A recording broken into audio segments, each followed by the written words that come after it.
Muy buenas tardes, hermanos y hermanas en Cristo. Este es su programa, El Magisterio de la Iglesia. Yo soy el diácono Franco Foti y vamos a dar comienzo a este programa con la oración al Espíritu Santo. Ven, Espíritu Santo, llena los corazones de tus fieles y enciende en ellos el fuego de tu amor.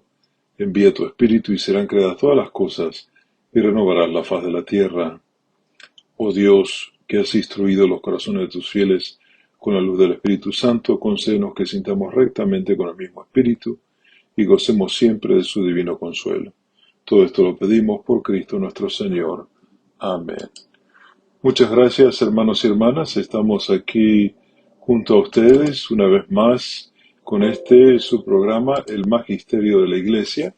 En este programa nos dedicamos a analizar documentos del Papa, del Vaticano, de conferencias episcopales, de obispos, y hoy me gustaría retomar el análisis del documento Formando la conciencia para ser ciudadanos fieles. Este es un llamado de los obispos católicos de los Estados Unidos a la responsabilidad política. Este documento fue inicialmente publicado en el año 2015 y ha recibido ciertas actualizaciones en los años subsiguientes. La última actualización fue en enero del 2024. Y este documento nos da como puntos de referencia para que nosotros, de cara a las elecciones presidenciales del 5 de noviembre, podamos en nuestra conciencia analizar por quién debemos emitir nuestro voto. Eh, es importante de que partamos de la base de que el voto de cada ciudadano importa. Es importante que cada uno que puede votar se acerque a votar o que lo haga por correo. Y es una forma por la cual todos nosotros llevamos adelante también el mandato que nuestro Señor Jesucristo nos da, de también respetar a los que nos gobiernan. Y por supuesto, tenemos la gran bendición de vivir en una democracia donde el pueblo elige a sus candidatos y por eso el voto es muy importante. En esta oportunidad tenemos al país dividido. Hay una polarización tremenda con respecto a lo que los partidos mayoritarios, los partidos políticos mayoritarios, debo decir, nos presentan. Eh, por un lado, un partido que está en contra del aborto, pero también está en contra de muchas cuestiones que tienen que ver con la dignidad del ser humano. El otro partido, si bien tiene cierta inclinación a darle al ser humano la dignidad que se merece, apoya el aborto. Así que es una decisión muy difícil. Yo les recuerdo que al Papa Francisco, en su viaje de retorno de Asia a Roma, le preguntaron por quién habría que votar. Él dijo que cada uno vote con su conciencia y que elija el mal menor. En otras palabras, ninguno de los dos candidatos o ninguno de los dos partidos, vamos a decir, porque también hay elecciones a nivel estatal y local, pero ninguno de los partidos se acercan 100% al Evangelio, a nuestra fe. Entonces, ¿qué debemos hacer? Tal vez inclinarnos por aquel que se inclina más al mensaje del Evangelio. También el Papa en esa entrevista enfatizó de que es importante que se le dé al aborto, por supuesto, un lugar importante, pero también que se dé un lugar importante al tema de la inmigración, porque él dijo que los dos son pecado, el rechazo al inmigrante y el aborto. Podríamos discutir por horas sobre cuál de los dos es más importante. Y los dos son importantes. Lo que ocurre es de que no se basa solamente en dos puntos, se basa en toda una plataforma. Entonces, somos invitados no solo por el Papa Francisco, sino por los obispos de Estados Unidos a, a llevar esto a la oración para poder decididamente emitir el voto para aquel partido o candidato con quien nos sentimos más identificados en términos del Evangelio. Muy bien, volvemos a tratar este documento formando la conciencia para ser ciudadanos fieles que nos da un mapa de ruta o una guía, si quieren, sobre qué es lo que tenemos que tener en cuenta, ¿no? Y hemos hablado de el tema de cómo el ciudadano fiel ejerce ese derecho a votar, también influenciado por el Evangelio, y que la Iglesia se interesa por el gobierno secular y que la Iglesia quiere que todos nosotros, que somos partes del cuerpo místico de Cristo, que somos la Iglesia, de alguna manera insertemos el mensaje del Evangelio en cada conversación o en cada oportunidad que tengamos. Volvemos a repetir que la Iglesia no se involucra en temas políticos, pero la Iglesia debe iluminar a aquellos políticos que tal vez están en la oscuridad en diferentes temas que le competen a una sociedad.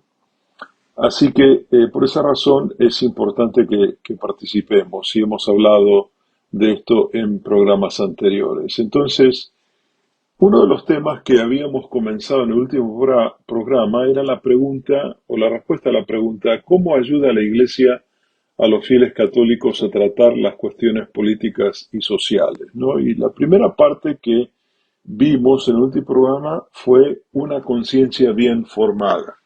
O sea, obviamente nosotros necesitamos eh, educarnos, leer, escuchar, aprender, para que nuestra conciencia eh, sea moralmente sólida. ¿Qué quiere decir eso, moralmente sólida? Que nuestra conciencia nos anime a que cada vez que nosotros tomamos una decisión, que esa decisión sea moralmente correcta. Entonces, para llegar a ese punto, realmente necesitamos formar nuestra conciencia. Y en el punto siguiente, que es el que vamos a comenzar a tratar hoy, los obispos nos hablan sobre la virtud de la prudencia. Entonces vamos a retomar la lectura de este documento en el punto 19.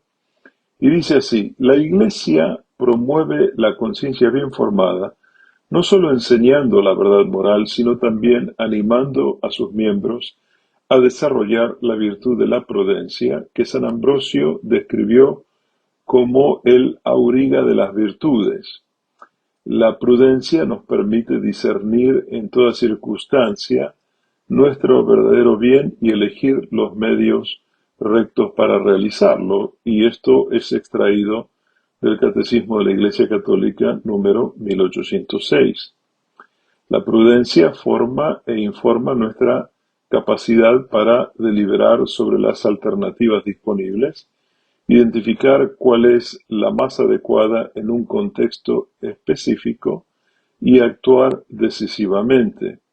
El ejercitar esta virtud requiere a menudo de la valentía para actuar en defensa de principios morales cuando se toman decisiones sobre cómo construir una sociedad de justicia y de paz. Entonces, cuando nosotros le preguntamos a una persona qué es la prudencia, tal vez la definición más común va a ser, bueno, la prudencia digamos, la manera por la cual una persona, tomando mucho cuidado, toma una decisión. O sea que la persona prudente es la que con cuidado analiza una decisión. Entonces, los obispos nos dicen en el punto siguiente que la doctrina de la Iglesia es clara al decir que el bien no justifica medios inmorales, ¿no? Ustedes recordarán la famosa frase de Maquiavelo: el fin justifica los medios.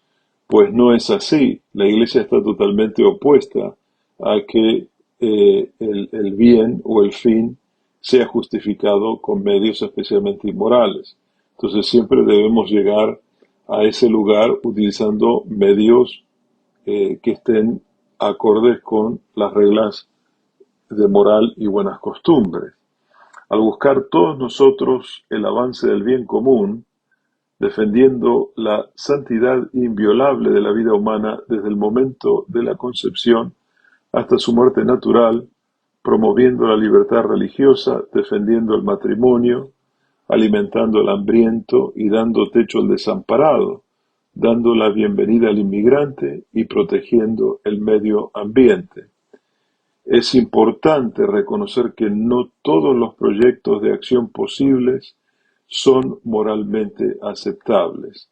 Tenemos la responsabilidad de discernir cuidadosamente qué políticas públicas son moralmente sólidas. ¿Ok? Entonces aquí vamos a comenzar a hilar un poco más fino porque los obispos van a empezar a tratar más directamente el tema de eh, cómo decidimos lo que es moralmente correcto o incorrecto. Y dicen, los católicos pueden elegir diferentes maneras de responder a los problemas sociales imperiosos, es decir, urgentes, pero no podemos alejarnos de nuestra obligación moral de ayudar a construir un mundo más justo y pacífico con medios moralmente aceptables, de forma que el débil y el vulnerable sean protegidos y los derechos y dignidad humanas defendidos. Entonces, esto es un tema importante. Dice, de forma que el débil y el vulnerable sean protegidos, ¿no? Entonces, eh, así como queremos proteger a los niños que están en el vientre de sus madres, también queremos proteger a aquellos que ya nacidos tienen serias dificultades, o también las personas de edad avanzada, que bueno, que también tienen dificultades y que deben ser protegidos. En el próximo subtítulo, los obispos hablan de hacer el bien y evitar el mal. Entonces dicen que con la prudencia, los católicos están llamados a tomar decisiones concretas respecto a las opciones buenas y malas en el ámbito político. Y enfatizan, hay cosas que nunca debemos hacer, ni como individuos ni como sociedad, porque éstas son siempre incompatibles con el amor a Dios y al prójimo. Esas acciones son tan profundamente defectuosas que siempre se oponen al bien auténtico de las personas. Estas acciones se llaman actos intrínsecamente malos, ¿no? Y la palabra intrínseca es como decir que de raíz son malos. Estos siempre se deben rechazar y ser objeto de oposición y nunca se deben apoyar o aprobar. Un ejemplo claro es quitar intencionadamente la vida de un ser humano inocente, como es el caso del aborto provocado y la eutanasia, ¿no?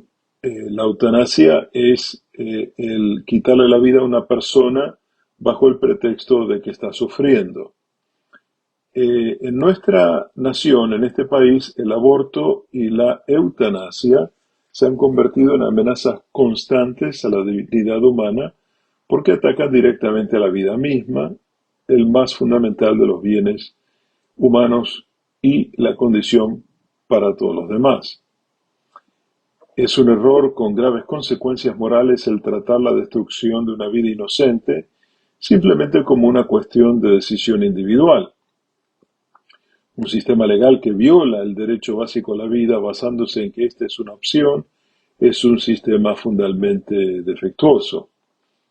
Asimismo, continúan los obispos, la clonación humana, la investigación científica destructiva de embriones humanos y otros actos que violan directamente la santidad y dignidad de la vida humana son también intrínsecamente malos.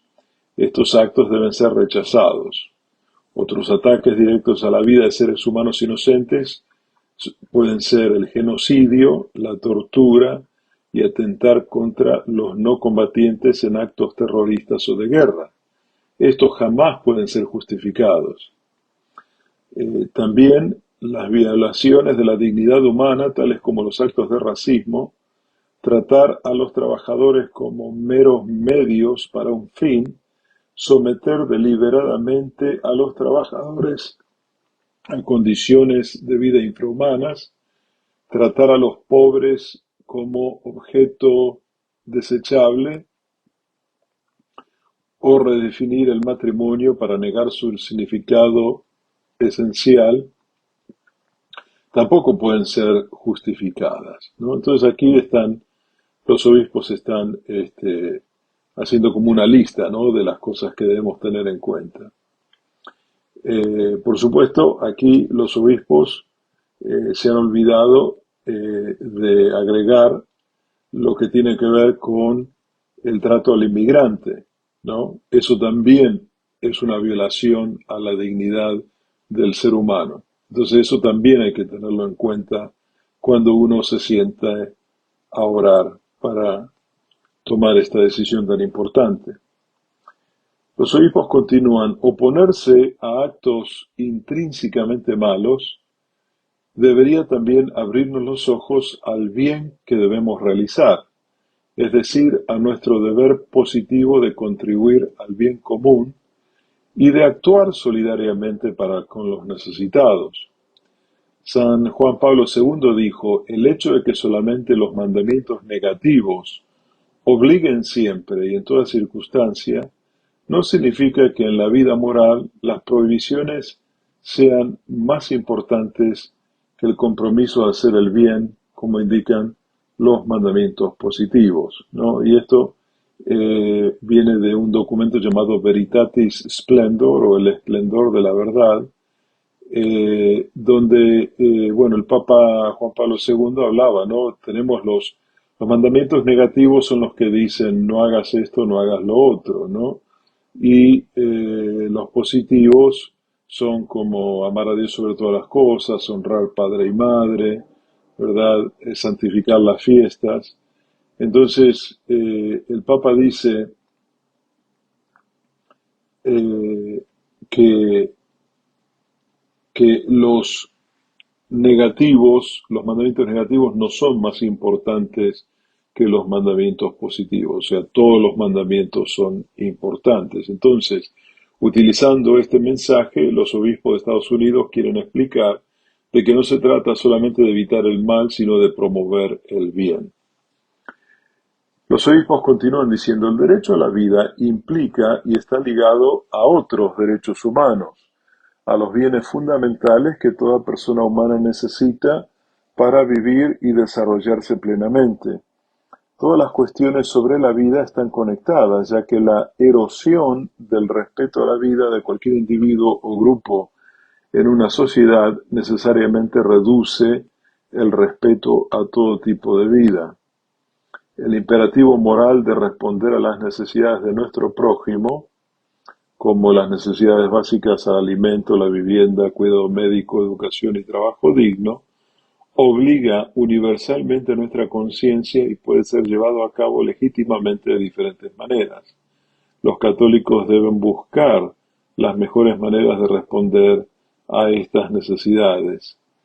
San Juan 23 nos enseñó, dice: cada uno de nosotros tiene un derecho a la existencia, a la integridad corporal, a los medios necesarios para un decoroso nivel de vida, cuales son principalmente el alimento, el vestido, la vivienda, el descanso, la asistencia médica y finalmente, los servicios indispensables que a cada uno debe prestar el Estado.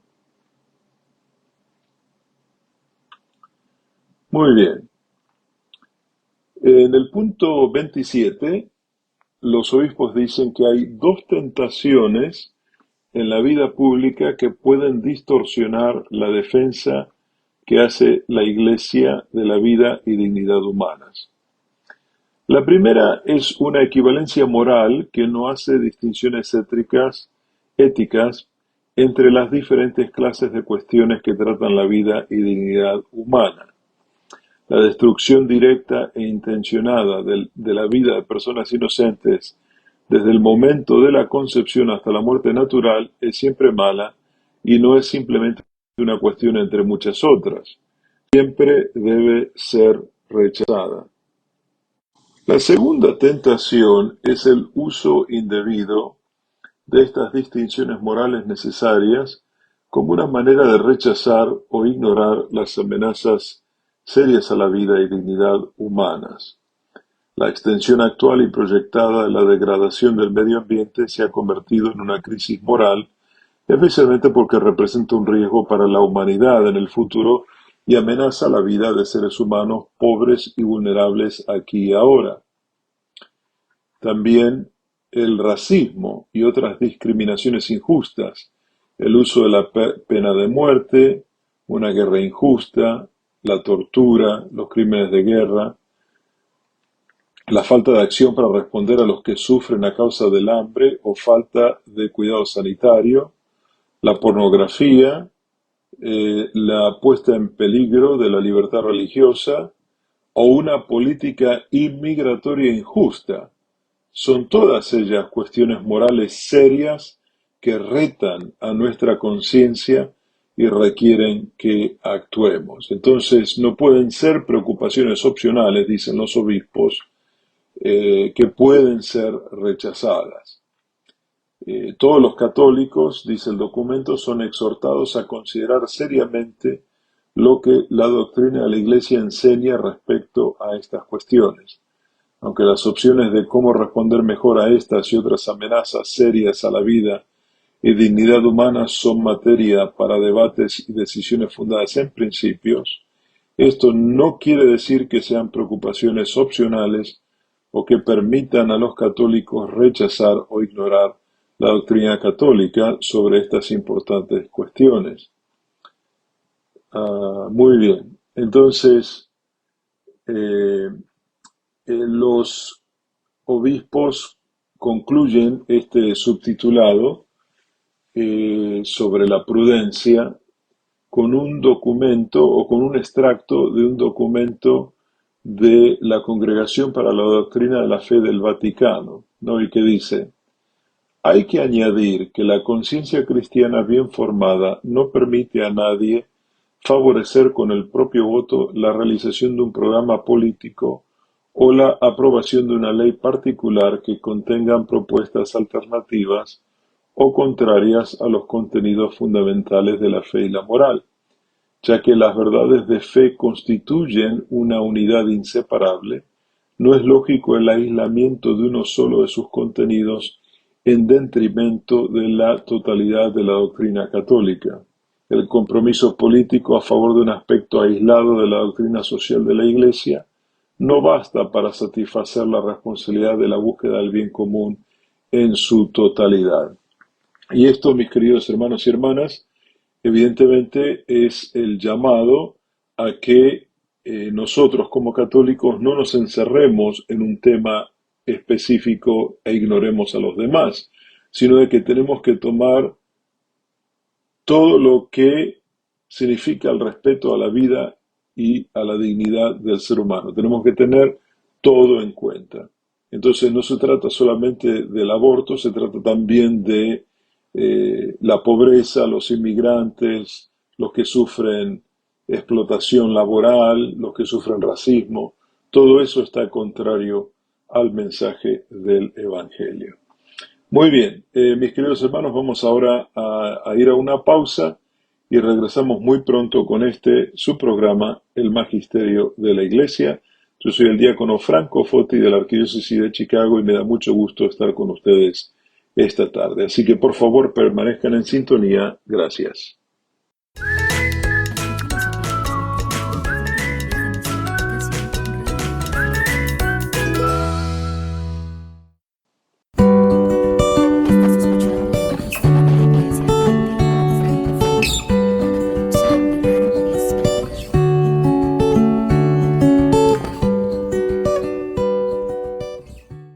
Mis queridos hermanos, aquí regresamos nuevamente con este subprograma, El Magisterio de la Iglesia. Yo soy el diácono Franco Foti y me da mucho gusto estar con ustedes esta tarde y vamos a continuar con el estudio de este documento, Formando la Conciencia para ser ciudadanos fieles. Y ahora vamos a comenzar con el punto 31, que está subtitulado Tomar decisiones morales, ¿no? Que es un tema muy importante.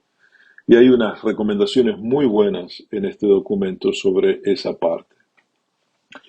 Y dice, las decisiones sobre la vida política son complejas y requieren el ejercicio de una conciencia bien formada, apoyada por la prudencia. Que esto es lo que acabamos de presentarles. Este ejercicio de la conciencia comienza con una oposición inmediata a las leyes y a las otras políticas que violan la vida humana o debilitan su protección. Quienes consciente, deliberada y directamente apoyan políticas públicas o legislaciones que socavan los principios morales fundamentales están cooperando con el mal. A veces ya existen leyes moralmente defectuosas. En estas situaciones, el proceso de crear un marco legislativo para proteger la vida está sujeto a un juicio prudencial y al arte de lo posible. A veces este proceso puede restaurar la justicia solo parcial o gradualmente. Juan Pablo II, por ejemplo, enseñó que cuando un legislador que se opone plenamente al aborto no consigue exitosamente cambiar una ley que está a favor del aborto, entonces él o ella pueden dedicarse a mejorar la protección de la vida humana no nacida, trabajando para limitar los daños de esa ley y atenuar su impacto negativo tanto como sea posible. No, esto también podemos decirlo con respecto a el tema inmigratorio, ¿no? Todos sabemos de que el sistema inmigratorio en los Estados Unidos no funciona, está roto, todos están de acuerdo, pero los diferentes partidos políticos tienen diferentes formas de ver cómo se resuelve este tema, ¿no? Entonces, si una persona o un político trata de pasar, ¿no? Como ha sucedido, una reforma migratoria, pero por alguna razón u otra no se aprueba, ese político o los políticos que estén trabajando juntos deben seguir trabajando sin quitar el dedo del renglón, es decir, tratando de mejorar en la medida de lo posible todo lo que sea relacionado a la inmigración. Muy bien. Más adelante los obispos dicen, el juicio prudencial también es necesario cuando se aplican los principios morales a opciones políticas específicas en áreas tales como el conflicto armado, la vivienda, el cuidado médico, la inmigración y otras. Esto no quiere decir que todas las opciones sean válidas por igual o que la orientación que ofrecemos nosotros sean simplemente otra opción política o que sea una preferencia política entre otras más. Más bien, exhortamos a los católicos a que escuchen cuidadosamente a los maestros de la Iglesia cuando aplican la doctrina social católica a propuestas y situaciones específicas. Los juicios y recomendaciones que hacemos como obispos respecto a cuestiones específicas no tienen la misma autoridad moral que las declaraciones doctrinales morales universales. Aun así, la orientación de la Iglesia en estos asuntos es un recurso esencial para los católicos a la hora de determinar si su propio juicio moral es consistente con el Evangelio y la doctrina católica. Y aquí, mis queridos hermanos y hermanas, está la raíz del tema. Es eh, realmente determinar si esa inclinación que tenemos hacia cierto partido es consistente con el Evangelio y con la doctrina católica. Y eso es lo que los obispos nos exhortan a seguir. Dice, los católicos a menudo afrontan decisiones difíciles sobre cómo votar. Es por esto que es tan importante votar de acuerdo a una conciencia bien formada que perciba la relación apropiada que existe entre los bienes morales. Un católico no puede votar a favor de un candidato que toma una posición a favor de algo intrínsecamente malo como el aborto provocado, la eutanasia, el suicidio asistido, el sometimiento deliberado de los trabajadores, los pobres, condiciones de vida infrahumanas, comportamientos racistas, el daño a los inmigrantes. En tales casos, un católico sería culpable de cooperar formalmente con un mal grave. Pero al mismo tiempo, un votante no debería usar la oposición a un mal intrínseco de un candidato para justificar una diferencia o despreocupación hacia otras cuestiones morales importantes que atañen eh, a la vida y a la dignidad humana. Puede haber ocasiones que un católico que rechaza una posición inaceptable de un candidato, incluso sobre políticas que promuevan un acto intrínsecamente malo, decida razonablemente votar a favor de ese candidato por otras razones moralmente graves. Votar de esta manera sería solamente aceptable si verdaderamente existen razones morales graves y no para promover intereses mezquinos o las preferencias de un partido político o para ignorar un mal moral fundamental.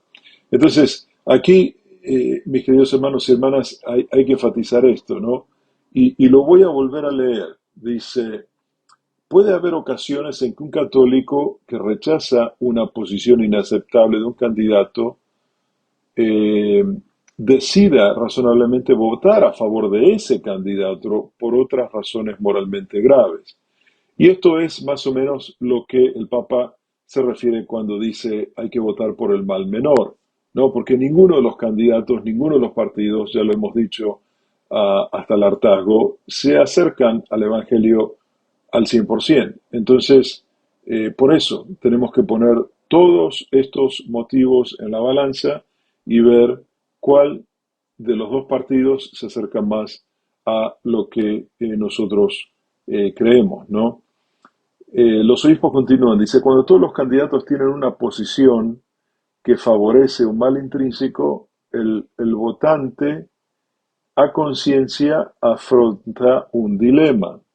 El votante puede decir tomar el extraordinario paso de no votar por ningún candidato o tras deliberar cuidadosamente puede decidir votar por el candidato que piense que sea quien probablemente menos promueva la posición moralmente defectuosa. Otra vez, esto es lo que dice el Papa Francisco sobre el mal menor.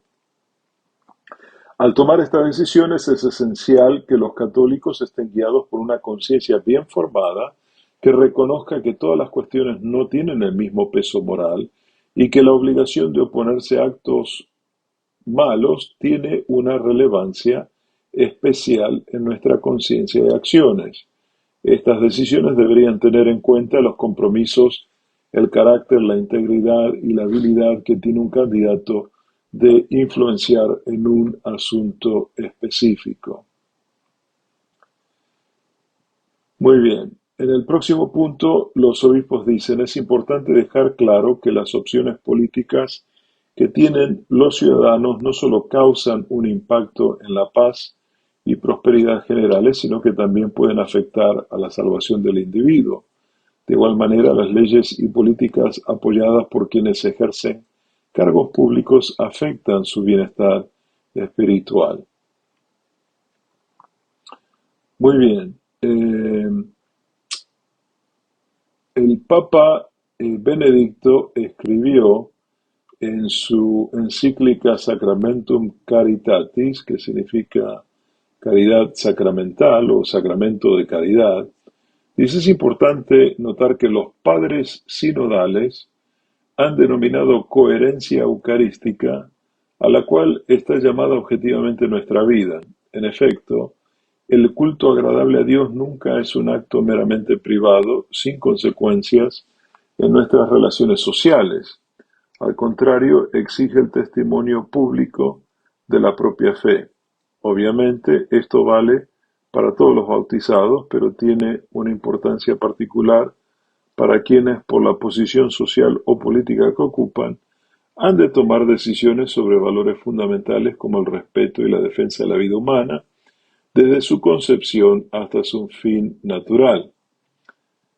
La familia fundada en el matrimonio entre hombre y mujer, la libertad de educación de los hijos y la promoción del bien común en todas sus formas. Muy bien, vamos ahora a tocar brevemente otra parte de este documento que dice, ¿qué dice la Iglesia sobre la doctrina social católica en el ámbito público? Dice 4 principios sobre la doctrina social católica. Muy bien.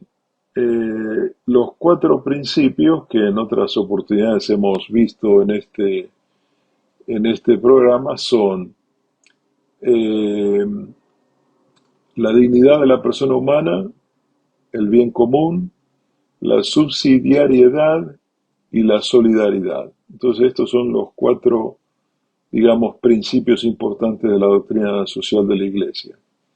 Y el Papa Francisco dice en Evangelii Gaudium, el gozo del Evangelio, dice, para avanzar en esta construcción de un pueblo en paz, justicia y fraternidad, hay 4 principios relacionados con tensiones bipolares propias de la realidad social. Brotan de los grandes postulados de la doctrina social de la Iglesia, los cuales constituyen el primer y fundamental parámetro de referencia para la interpretación y valoración de los fenómenos sociales. Entonces, la doctrina social de la Iglesia es este cuerpo de documentos y escritos que nos ayudan a cómo ser ciudadanos fieles. Entonces, en este contexto, el Papa continúa diciendo, en conjunto, estos principios proporcionan un marco moral para la participación católica en la promoción de lo que hemos llamado en otro lugar una ética uniforme hacia la vida. Entendida correctamente, esta ética ni trata todas las cuestiones como equivalentes moralmente, ni reduce la doctrina católica a una o 2 cuestiones. Ancla el compromiso católico de defender la vida humana desde la concepción hasta la muerte natural, a la obligación moral fundamental de respetar la dignidad de cada persona como hijo o hija de Dios, y nos une como un pueblo de la vida y para la vida, comprometido a construir lo que San Juan Pablo II denominó una cultura nueva de la vida. Y esta cultura de la vida comienza con la obligación principal de proteger la vida inocente de ataques directos y se extiende para defender la vida, sea cuando ésta sea amenazada o rebajada. Como última recomendación de esta sección, los obispos dicen que los católicos deberían usar el marco de la doctrina católica para examinar las posiciones de los candidatos respecto a cuestiones que afecten a la vida y dignidad humanas, así como cuestiones de justicia y paz, y deberían considerar la integridad, filosofía y desempeño de los candidatos. Es importante que todos los ciudadanos vayan más allá de la política partidista, que analicen las promesas de la campaña con un ojo crítico y que escojan sus dirigentes políticos según su principio, no su afiliación política o el interés propio. Así que esto enfatiza una vez más que estamos llamados a analizar lo que cada partido nos propone y a tomar decisiones a la luz del Evangelio.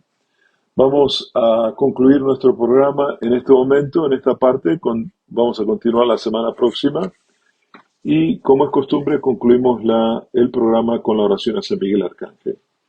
San Miguel Arcángel, defiéndenos en la lucha, sé nuestro amparo contra la perversidad y las acechanzas del demonio, que Dios manifieste sobre él su poder, es nuestra humilde súplica, y tú, príncipe de la milicia celestial, con la fuerza que Dios te ha conferido, arroja al infierno a Satanás y a los demás espíritus malignos que vagan por el mundo para la perdición de las almas. Amén. Y que la bendición de Dios Todopoderoso, Padre, Hijo y Espíritu Santo, descienda sobre todos ustedes y permanezca para siempre. Amén.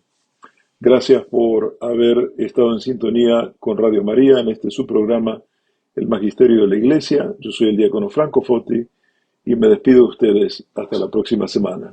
Gracias y bendiciones.